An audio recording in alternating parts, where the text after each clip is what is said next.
¿Se acuerdan del libro que estábamos viendo? A ver, ábranlo. Yo no les voy a decir. Tienen ahí unos minutos. Quiero contarle algo. Hoy termino con lo que les había dicho la última vez, pero yo me vuelvo a enfrentar en el devocional mañana. Terminé con el libro de Jonás y arranco con 2 Tesalonicenses. Es como que este año el Señor me lleva por 2 Tesalonicenses y no paro. Así que voy a tener unos meses siguiendo con el libro. Bueno, buenas tardes a todos. Es un privilegio poder compartir este tiempo de la palabra con ustedes. Bueno, quería compartirles algo acerca, como un bonus, de algo que me llamó la atención, que mi espíritu se atrapó en la palabra que el Señor me ha mostrado, que he estado viendo y que he querido, deseado también de mi parte, darlo como último a esto, y que seguramente es algo que ya conocés, no es algo que estoy inventando una nueva teología ni nada de eso, es algo que quiero que le prestemos atención porque nos puede servir muchísimo para nuestras vidas. Y justo esta semana anterior también he venido sufriendo muchísimo he sufrido, y el Señor sabe, y los que me siguen de cerca saben, con un tema que estoy ahí a punto de resolverlo, y muchas veces estás en esa situación y es como un desierto, ¿no? Y necesitas de la palabra, necesitas de esto, una prueba que esta palabra que te voy a dar también lo viví, lo experimenté, y te lo puedo decir, lo experimenté hasta el día de ayer, hermanos. Lo que te voy a comentar no es algo que es solamente la palabra de Dios como testimonio vivo, mío. Te voy a compartir algo que también lo viví y que voy a decir, wow, qué grande es el Señor. Vamos a leer el primer versículo del capítulo 1. Dice: Pablo, Silvano y Timoteo, a la iglesia de los tesalonicenses en Dios, nuestro Padre, y en el Señor Jesucristo. Gracia y paz a vosotros de Dios, nuestro Padre, y del Señor Jesucristo. Y cuando vemos en la Escritura y vemos en este libro, en este corto libro de Tesalonicenses, me llamó la atención cómo el apóstol Pablo va exponiendo lo que él quiere decir a través del Espíritu Santo y cómo enfatiza la persona de Dios y la persona de Jesús a través de esta carta.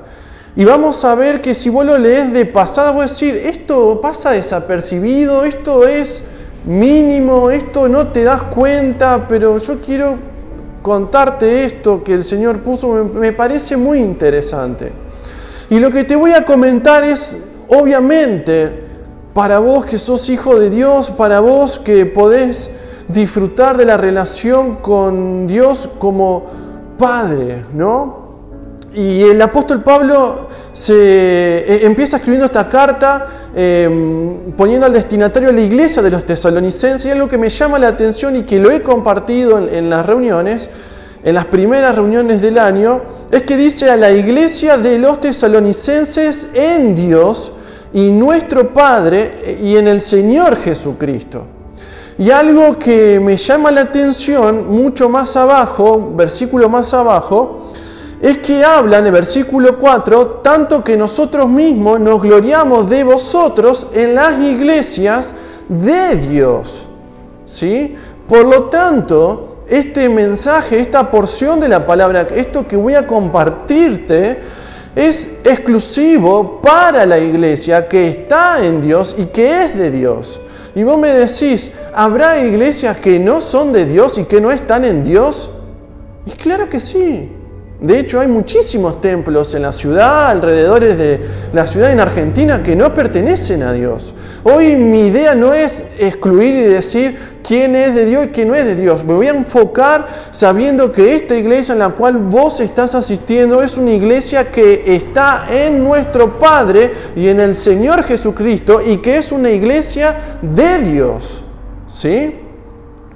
Entonces hay algo que les enfatiza a los tesalonicenses, que la iglesia que él estaba pastoreando a la distancia no era la iglesia del apóstol Pablo, sino una iglesia que se sostenía en Dios, pero que también pertenecía, que el origen, ¿sí?, y el sello de que esa iglesia no era una iglesia cualquiera, sino que era una iglesia de Dios, es a la que el apóstol Pablo está edificando con esta segunda carta.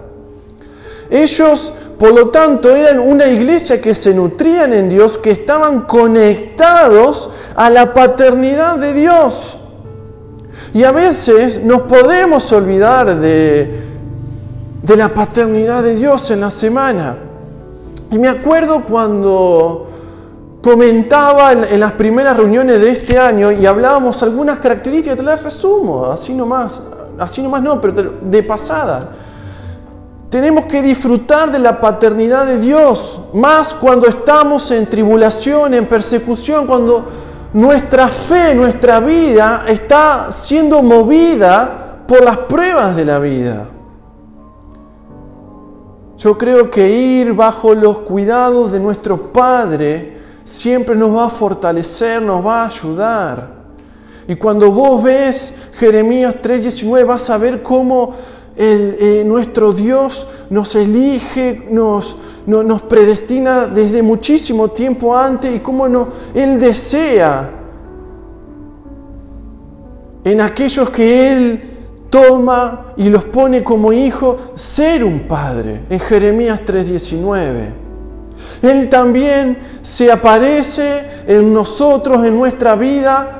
Podemos disfrutar la paternidad sabiendo que Él es nuestra fuente de vida. Que no estamos ante un Dios muerto, sino ante un Dios vivo. Y es algo interesante esto, porque cuando todo está mal, cuando estamos siendo sometidos a la prueba, nuestra fe se tiene que fortalecer en un Dios vivo, no en pequeñeces que están muertas, o palabras que estén muertas, o motivación que esté muerta, sino refugiarse en esa paternidad porque Él es fuente de vida. Romanos 6:23. Y cuando estamos mal, cuando hemos hecho para esos momentos en los cuales nosotros hemos errado al blanco, hemos errado al camino, Él es un Padre amoroso que nos corrige, y eso lo podés ver en Hebreos 12, capítulo 12, del versículo 13 al 11. Pero cuando estamos viviendo y nuestra prueba quizás se enfrenta a la escasez de no sé qué estilo y índole, podemos disfrutar de un Dios que nos provee, de un Padre que se interesa en proveerte para que vos puedas estar suplido en Él. Mateo 7, versículo 11. Él es también la fuente de sabiduría, nuestro Padre, la cual cuando necesitamos conocer, cuando necesitamos aplicar lo que sabemos, o queremos aplicar a una situación que desconocemos o que nos absorbe, podemos ir a su palabra, la palabra que el Padre nos da, porque Él es la fuente de sabiduría verdadera que no se corrompe y que permanece para siempre. En 2 Timoteo capítulo 3, versículos 16 y 17. Pero Él también es el Padre que siempre está dispuesto a recibir a sus hijos las veces que sea necesaria, seas que te hayas mandado una macana o no te hayas mandado una macana. Disfrutamos de nuestro Dios como un Padre y te va a recibir como un hijo amado. Y podés ver en Lucas capítulo 15 Y eso le está diciendo a esta iglesia sufriente de que había sido concebida en tribulación, en prueba, en la dureza de la vida, pero que también estaba atravesando en ese momento. De hecho, a tal punto que ni el apóstol Pablo podía estar con ellos, sino que tenía que escribir una carta y mandar para que su fe sea fortalecido en esos tiempos duros. Y por eso lo lleva el apóstol y le dice que es una iglesia que va a permanecer en la paternidad de Dios, pero también en el Señor Jesucristo, en el señorío de Jesucristo. Y vos podés ver la importancia del señorío de Jesucristo, la preeminencia del señorío de Jesucristo, por ejemplo, en Efesios capítulo 1, versículo 17 al 23. ¿Y por qué es importante? Porque vos ves cómo el Señor está por sobre todas las cosas y la relación que tiene el señorío de Jesucristo por sobre todas las cosas y cómo Él nos los da a la iglesia para que podamos vivir ese señorío y podamos vivir de victoria en victoria porque Él nos las da, porque Él venció nuestro enemigo más grande, que es la muerte. Él venció al diablo. Por lo tanto, el apóstol Pablo los va introduciendo, los va posicionando, le dice, ustedes son una iglesia de Dios y están en Dios. De hecho, si estás pasando algún tipo de prueba, de tribulación, de algo que no podés sobrepasar, la escritura que te he dado te es suficiente para que en esta noche, cuando te vayas y estés antes de dormir o en el momento que sea orando, agradeciendo a la persona de Dios por las grandes bondades que Él hace, por sus grandes obras, por sus características, tenés motivo suficiente para adorarlo. Entrar en esa atmósfera de adoración, vas a ver cómo te va a hacer quitar y te va a hacer disfrutar de esta relación de amor con nuestro Dios. Y le dice, versículo 2, gracia y paz a vosotros, de Dios nuestro Padre y del Señor Jesucristo. ¿Viste cómo enfatiza, cómo sigue en tan pocos versículos, le sigue mostrando la importancia de eso? Le dice gracia y paz a vosotros, algo que está en las epístolas del apóstol Pablo y es muy común, pero que tiene una gran importancia. Estamos disfrutando esto por la gracia de Él. La gracia en el Nuevo Testamento nos asocia a la persona de Cristo. Porque Él es el que nos redimió, nos sacó de la manera que estamos viviendo del pecado, nos lleva a una nueva posición, la de hijo, la cual nos salva, nos da tantas bendiciones. Pero en esa gracia también disfrutamos de cómo Cristo tiene que gobernar nuestras vidas. Aún en las tristezas, aún en el dolor, aún en la enfermedad, aún en las victorias, en la vida de la iglesia, en la vida que tenés vos con el Señor, en tu relación con el Señor, Él también te tiene que ayudar a disfrutar de esa gracia y todo se asocia a la persona de Cristo.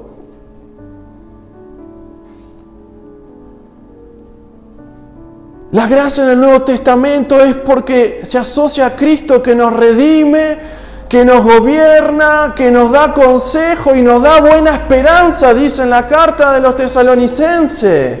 Por lo tanto, Cristo es todo suficiente para la vida diaria. Y es impresionante cómo el apóstol Pablo los posiciona y les hace así, en un ratito.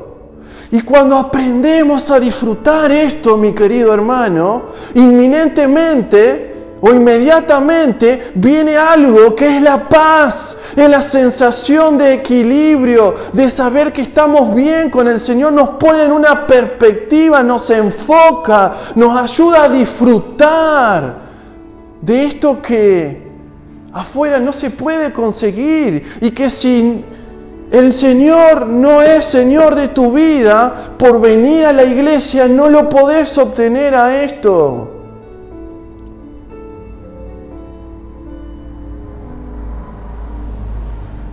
De su gracia, desprendemos la paz. Y seguimos viendo y estábamos viendo en los tesalonicenses y vemos en el versículo 5 dice: esto es demostración del justo juicio de Dios para que seáis tenidos por dignos del reino de Dios, por el cual asimismo padecéis. El apóstol Pablo les muestra a los tesalonicenses una faceta o una cara de Dios, de la Trinidad, de nuestro Dios como un Dios justo. No solamente los invita a disfrutar de la paternidad, del señorío de Jesucristo, de la gracia, de la paz, pero también los pone en lugar y les dice que nuestro Dios es un Dios justo. Porque ellos eran atribulados, eran perseguidos, hermanos. A lo cual, ¿cuánto nosotros pudimos ser perseguidos por confiar en Jesús? A lo sumo, ¿qué hicieron a lo largo de tu vida? ¿Te hicieron una burla en la escuela porque vas a la iglesia? ¿Porque sos evangelio? ¿Porque sos un loco? ¿Porque lees la Biblia? Eso capaz es lo máximo que hemos vivido hasta ahora. Alguno que se te burló en el trabajo, pero esta gente era perseguida para ser muerta. Vivían algo grande. Y les muestra el Señor, el apóstol Pablo diciéndoles que nuestro Dios es un Dios justo. Para retribuir a cada uno según nuestra forma de vivir. Para aquellos que lo estaban persiguiendo, le está diciendo que en el fin de los tiempos, esta gente que hacía mal al pueblo de Dios, que perseguía a los hijos, Dios no lo pasa por alto. Ellos mismos iban a pasar por ese juicio e iban a ser atribulados, porque dice el versículo 6, porque es justo delante de Dios pagar con tribulación a los que os atribulan. Y también para aquellos, porque seguramente que estas personas que perseguían, que se burlaban, que no los dejaban vivir la vida cristiana, estas mismas personas no eran hijos de Dios, porque no habían obedecido, dice el versículo 8, al Evangelio de nuestro Señor Jesucristo. Por lo tanto, les habla de que iban a padecer un castigo eterno, excluido de la presencia. No es que Dios los iba a aniquilar, sino que desde ese momento, desde que nacieron y que decidieron rechazar a Cristo, al Evangelio, hasta la eternidad, iban a sufrir la exclusión, la separación de Dios, de su gloria, de su presencia. El castigo más duro que puede vivir un ser humano. Y que la cual los tesalonicenses debían encontrar no solamente para el tiempo presente, como se lo he presentado hace unos momentos, sino que para el futuro, la esperanza en esa gracia de que iban a tener reposo. Porque así les dice el apóstol Pablo: y a vosotros que sois atribulados, daros reposo con nosotros. El apóstol Pablo también se involucra en eso. Entonces los tesalonicenses no tenían excusa de poder vivir de una manera diferente, de rechazar, de flaquear, tenían toda la base, todos los argumentos, toda la convicción, toda la verdad, para que tanto en el presente como en el futuro, sabiendo de que el Señor le iba a dar descanso y que podían disfrutarlo al Señor de una manera única, también en el tiempo presente.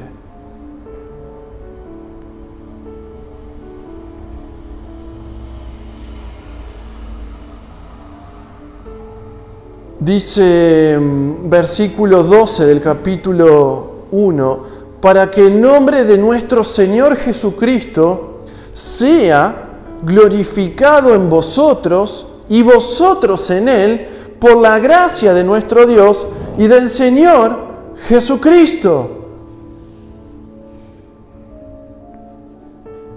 Todo lo que el apóstol Pablo está animando, está fortaleciendo, le está inyectando palabras, le está inyectando a los tesalonicenses, hacer la persona de Dios para que ellos puedan afianzarse a esa verdad, se puedan parar. Le dice, todo el propósito es para que el nombre de nuestro Señor Jesucristo sea glorificado en nosotros y vosotros en Él.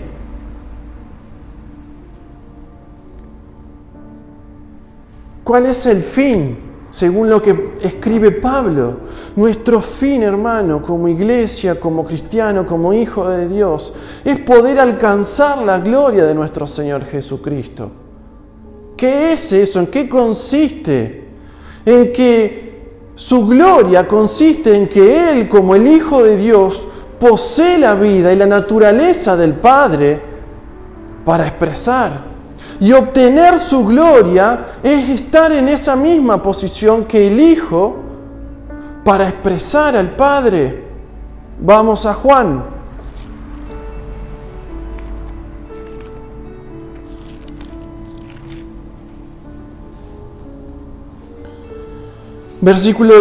Capítulo 17, versículo 22.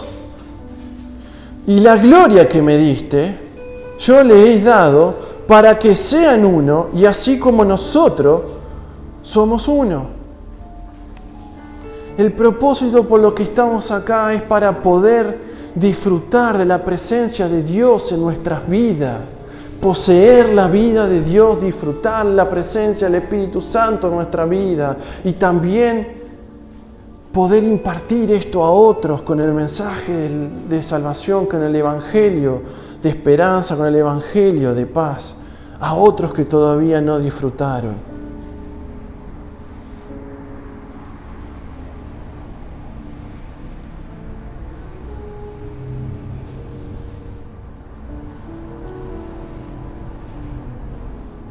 Después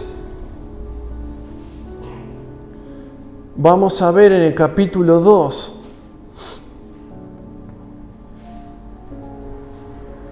versículo 14 dice,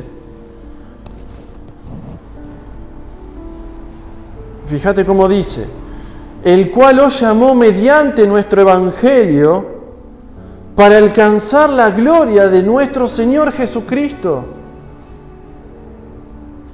Así que, hermanos, estad firmes y retened la doctrina que habéis aprendido, sea por palabra y por carta nuestra, y el mismo Jesucristo, Señor nuestro y Dios nuestro Padre, el cual nos amó y nos dio consolación eterna y buena esperanza por gracia, conforte vuestros corazones y os confirme en toda buena palabra y obra. Y acá empieza a haber un movimiento que parece que si vos lo lees de pasada que es lo mismo, pero veo que hay un movimiento donde el apóstol Pablo deja lo que habíamos visto al principio, la preponderancia de la paternidad de Dios y del señorío de Jesucristo, para empezar a centrarse en el Señor Jesucristo. Les quiere dejar algo a ellos acerca del Señor Jesucristo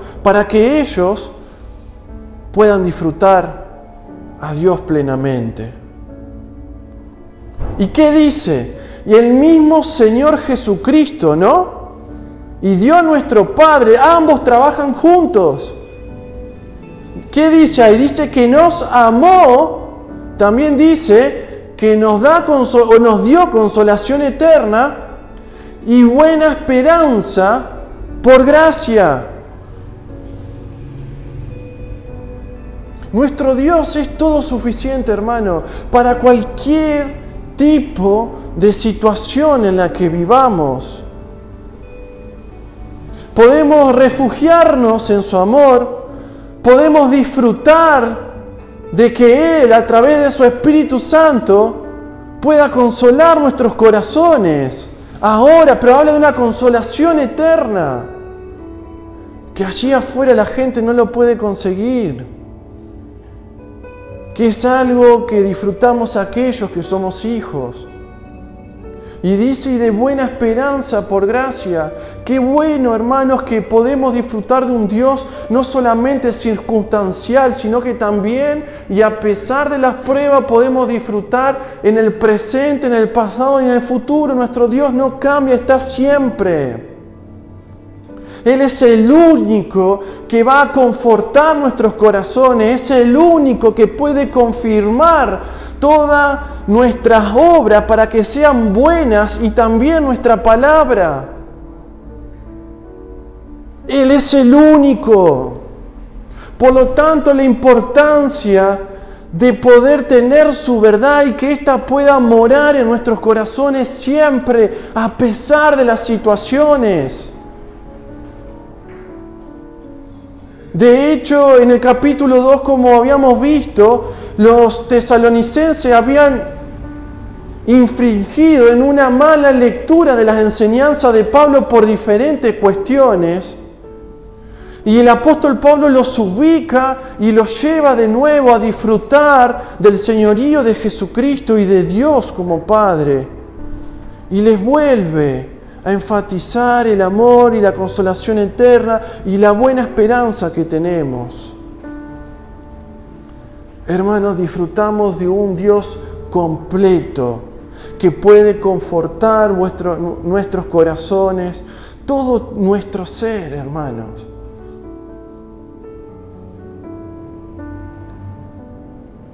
Y algo que quiero compartirte en esta hora, que es el punto principal, pero que no va a ser largo, hermano, y que va a ir llegando a mí, a lo que me ha asombrado en gran manera.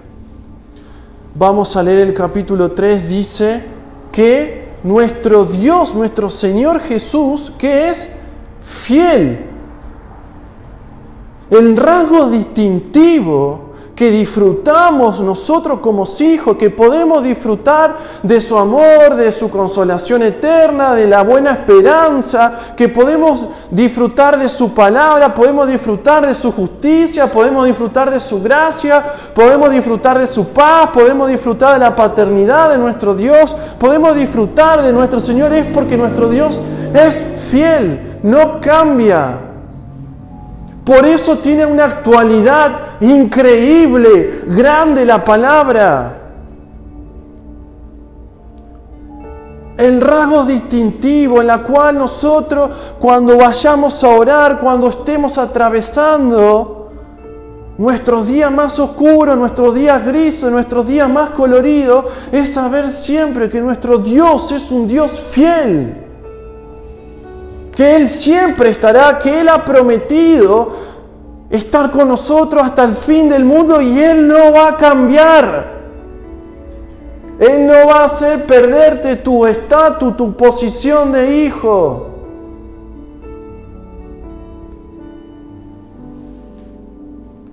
Pero también dice acá, y el Señor dice, escuchá, empezó a tomar preponderancia ahora, ¿sí?, el señorío de Cristo sobre la vida de los tesalonicenses. El Señor es el único, dice, fiel. No el hermano, no el predicador, no el que está de turno. Solamente la fidelidad la obtenemos confiando en el Señor porque Él lo ha dicho y Él lo va a cumplir. Pero también el Señor es el único que puede encaminar, dice, vuestros corazones al amor de Dios. Y dice, a la paciencia de Cristo.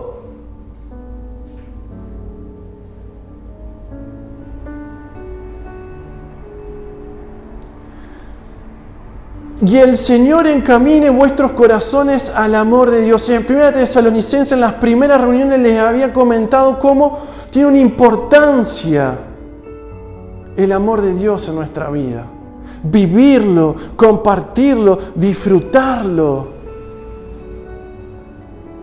Cuando vos estás en una relación de amor con una persona, vos no tenés ojos para otra cosa, ni para otro objeto. Por lo tanto, cuando vamos y disfrutamos a Jesús, entramos en esa relación de amor donde nos empieza a gustar, disfrutamos el tiempo con la palabra, disfrutamos el tiempo del servicio, disfrutamos el tiempo de oración, disfrutamos mostrando el amor hacia afuera, disfrutamos del amor de Dios.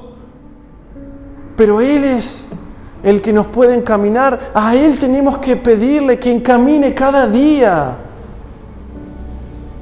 Es fácil cuando estamos pasando por alguna turbación salirnos del foco, olvidarnos de la palabra. ¿Vos creés que a mí se me hace fácil? Todos pasamos por prueba, hermanos.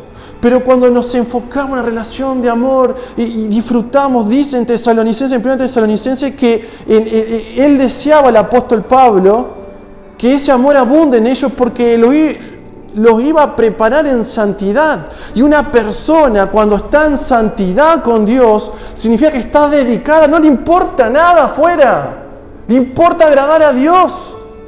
No le importa la economía, no le importa la política, no le importa al hermano, no le importa si le hicieron una buena cara o una mala cara, le importa la presencia de Dios, viene a buscar la presencia de Dios. ¿Hace cuánto que no le pedía al Señor que te encamine hacia su amor? Y es tan importante que el apóstol Pablo en Efesios, cuando vemos en el capítulo 3, versículo 17 al 19, él desea que la iglesia de Efesios pueda comprender el amor de Dios que excede todo conocimiento.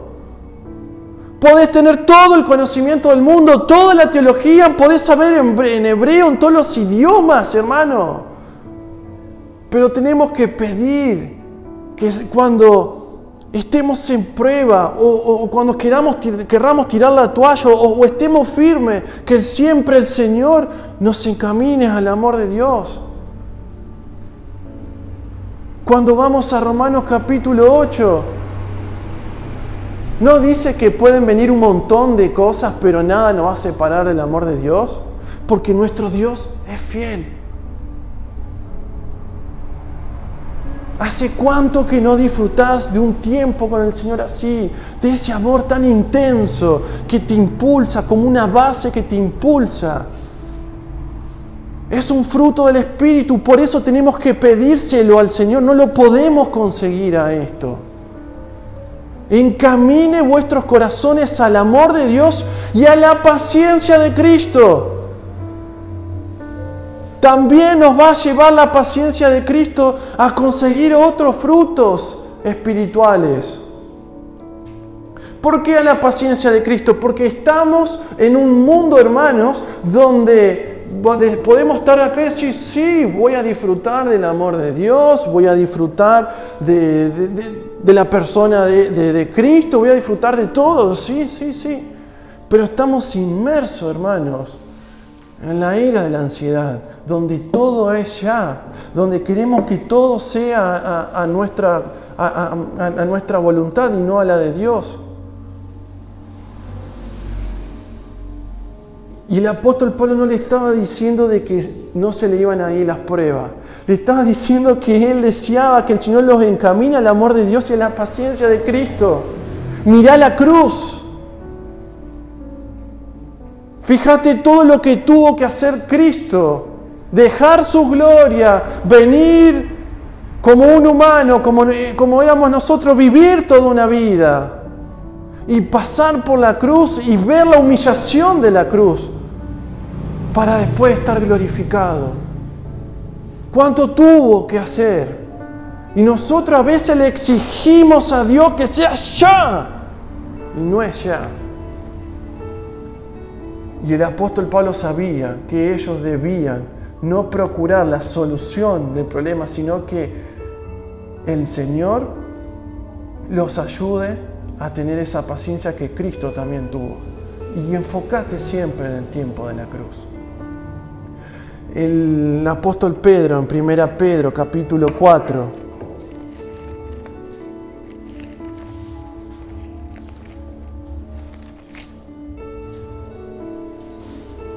versículo 1 al 2, dice: puesto que Cristo ha padecido por nosotros en la carne, vosotros también armaos del mismo pensamiento.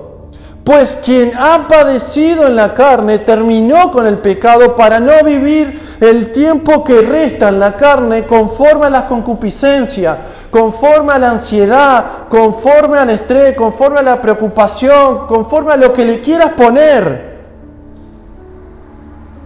Conforme a las concupiscencias de los hombres, sino conforme a la voluntad de Dios.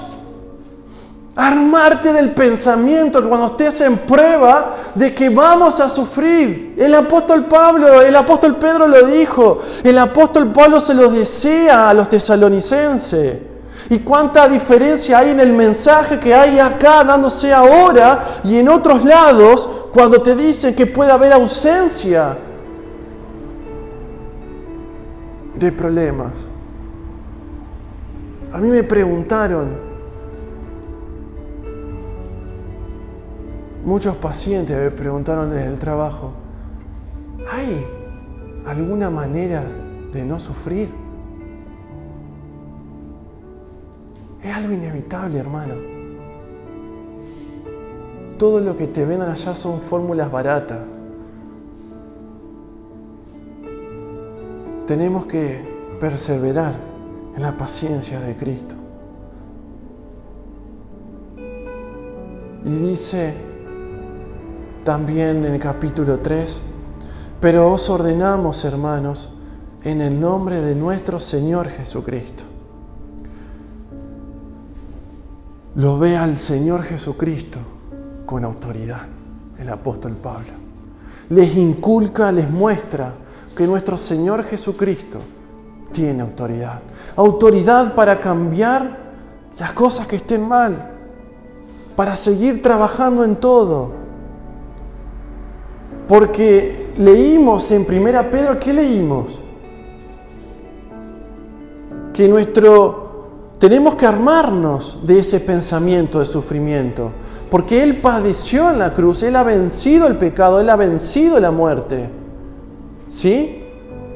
Él tiene autoridad. Por lo tanto, hermanos, aunque estemos en problemas, podemos disfrutar y podemos vivir bajo la autoridad de Cristo, sabiendo de que el Señor está con nosotros y que nos va a dar la suficiente fortaleza para poder sobrellevar las aflicciones presentes.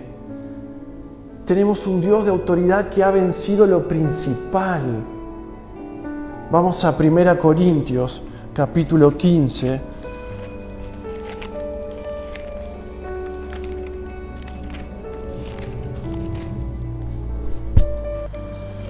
Dice, porque todas las cosas las sujetó debajo de sus pies, y cuando dice que todas las cosas han sido sujetadas a Él, claramente se exceptúa a aquel que sujetó a Él todas las cosas.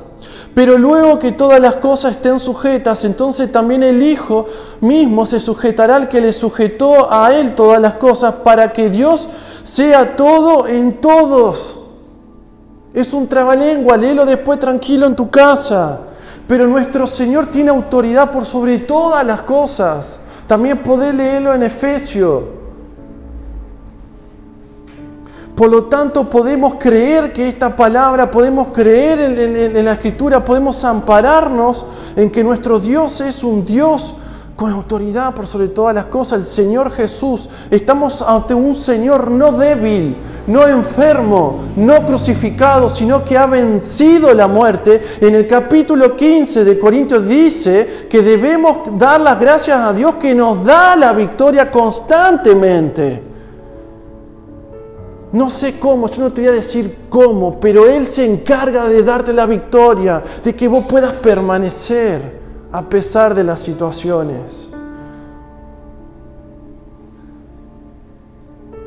Nuestro Señor es fiel. Nuestro Señor es aquel que nos puede encaminar al amor de Dios. Nuestro Señor es aquel en la cual tenemos que tomarlo como ejemplo de paciencia. Nuestro Señor es un Dios de autoridad.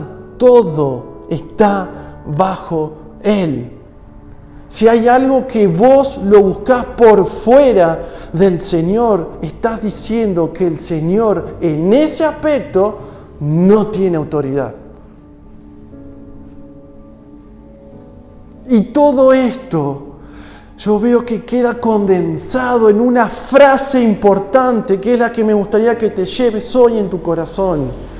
Que hoy cuando vayas a tu casa o ahora cuando oremos, le digas: Señor, te doy gracias porque tú eres un Señor de paz. Todo lo que te he dicho del capítulo 3 recién, lo veo condensado en que nuestro Señor es un Señor de paz.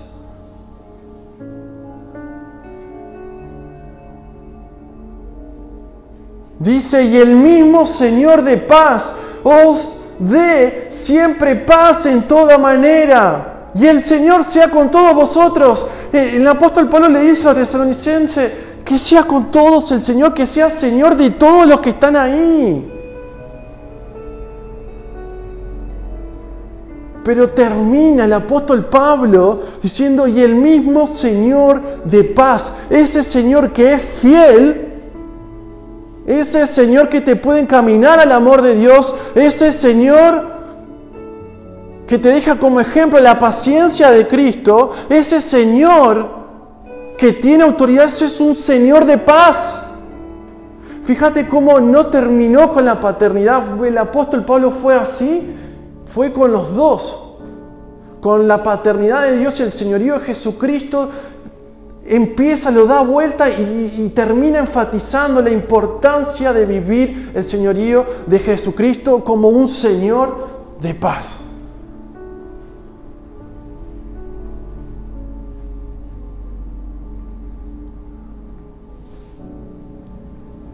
Cuando vemos en las Escrituras, vemos al Señor de paz y podemos decir que es semejante a la aparición del nombre de Jehová Shalom en Jueces capítulo 6. Señor de paz es el Dios de paz que aparece en el Nuevo Testamento. Jehová Shalom es Dios, es paz.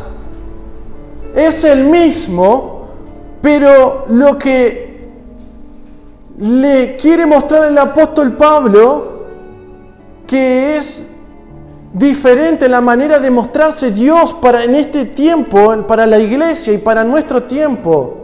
Nosotros ya sabemos que nuestro Dios es paz, pero le dice que tenemos un Señor de paz.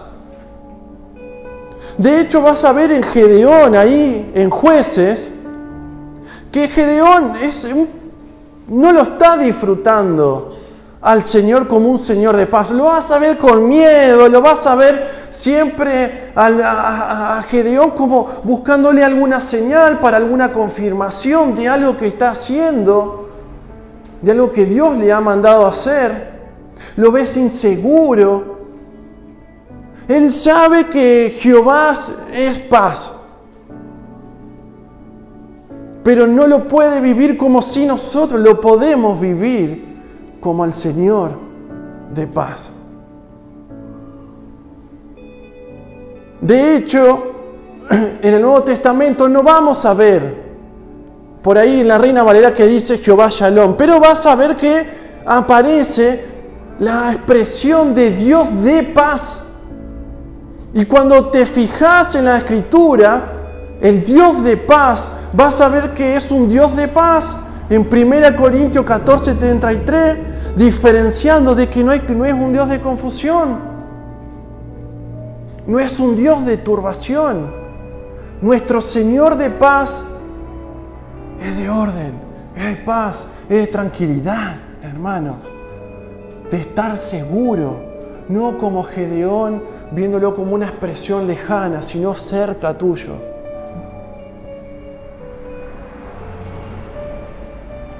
Podemos ver la expresión de Dios es paz como aquel que va a estar con nosotros. en 2 Corintios 13 al 11, en Filipenses 4, 9. Y esto se corresponde a lo que te dije cuando el apóstol Pablo le empieza a decir que nuestro Señor es fiel. Si Él prometió que va a estar con nosotros, dice que estará con nosotros cuando lo buscas en la Escritura. Por lo tanto, nuestro Dios de paz no es de confusión. Es un Dios que va a estar con vos ahí, en todo momento. Es un Dios de paz que va a guardar tu corazón y pensamiento en Cristo, como dice en Filipenses 4:7. Es también ese Dios de paz, aparece como aquel que gobierna nuestros corazones. Es el Dios de paz que santifica todo nuestro ser, espíritu, alma y cuerpo, en 1 Tesalonicenses 5:23.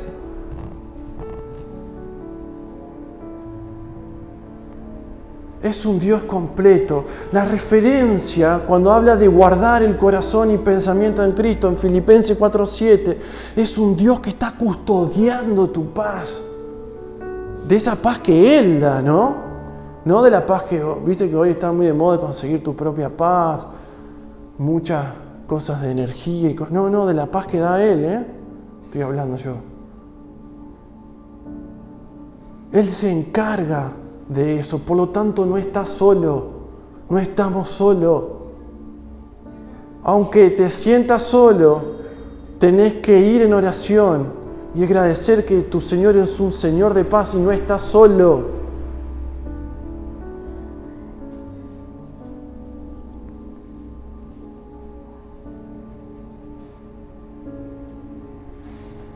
Y el mismo Señor de paz os dé siempre paz en toda manera. Dice, os dé siempre paz en toda manera. En toda manera, hermano. Esto es aplicable a que vos puedas vivir siendo gobernado por este Señor de paz. Cuando vas a buscar el estacionamiento en el centro, cuando vas al médico, cuando vas a comprar, cuando vas a la iglesia, cuando vas al trabajo, cuando no lo vas, cuando te sacan. Es para toda manera. Una expresión tan fácil, tan simple y tan contundente. Porque generalmente quizás si lo venimos leyendo lo pasamos de largo. El mismo Señor de paz os dé siempre paz en toda manera. El Señor sea con todos vosotros. Y amén. Y seguimos leyendo. Pero acá está todo condensado a que sea que el apóstol Pablo los pueda ver o no los pueda ver, ellos puedan vivir al Señor de paz. Y dice en Isaías 700 años antes de Cristo, antes que venga Cristo, que 9:6, que Jesús iba a ser el príncipe de paz.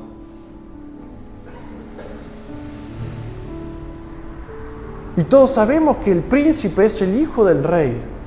Se estaba anunciando, ¿sí?, de que iba a venir el príncipe de paz. Pero ese príncipe de paz se coronó y entró como rey de paz. En la entrada a Jerusalén, ves los últimos capítulos de los evangelios y podés ver como nuestro príncipe de paz se convertía en rey de paz. Pero lo más contundente es que la iglesia vive al rey de paz, pero también al señorío de Jesucristo como un Señor de paz. Mucho más completo que verlo como Jehová Shalom, el Señor es paz, mucho más completo. ¿Y saben por qué? Porque no ha llegado un día el Evangelio de paz. Martín compartía las Escrituras, las buenas nuevas de paz. Y dice Colosenses,